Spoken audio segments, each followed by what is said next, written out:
Hello, good morning mga ka-FB. Binabati ko ang mga OFW nasa iba-ibang bansa. Yung trabaho nila, katulad ng meat. Pagmamalaki natin sila kasi mahirap ang buhay bilang asamid. Ang hirap kumita ng pera. Tapos iwanan natin yung pamilya natin, yung mga anak. Please, kung sino man yung mga asawa dyan, wag nang magloko. Yung pirang pinapadala, gamitin sa kabutihan. Kasi hindi mahirap ang magtatrabaho, lalo na sa mga maid. Yung iba, ng lalaki, ng babae. Ewan ko ba, bakit di ko maintindihan. Padala ka ng padala, ginagastos sa mga kabit, sa mga girlfriend, sa mga ibang bagay na walang kakwenta-kwenta.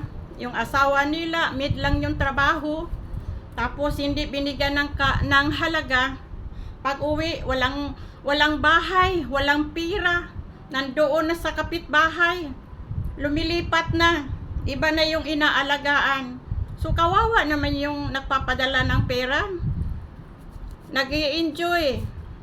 Pero yung mga taong ganyan, hindi pinagpala, minamalas, minakarma.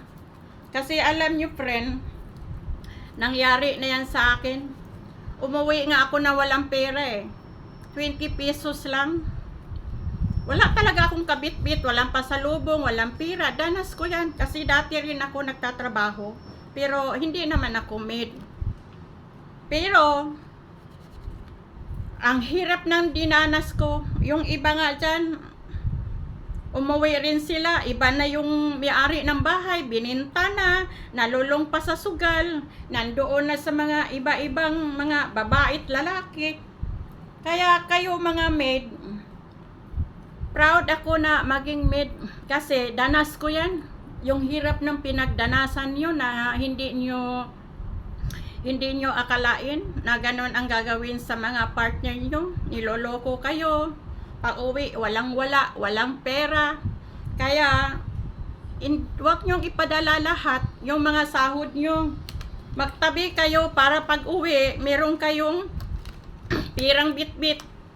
Hindi katulad ko noon, wala talaga akong dala kahit damit. Pagdating ko pa, yung mga damit ko bininta pa para lang mapira.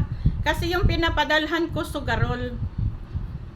Di ko na lang babagintin kung sino yun, na wala naman siya sa mundo.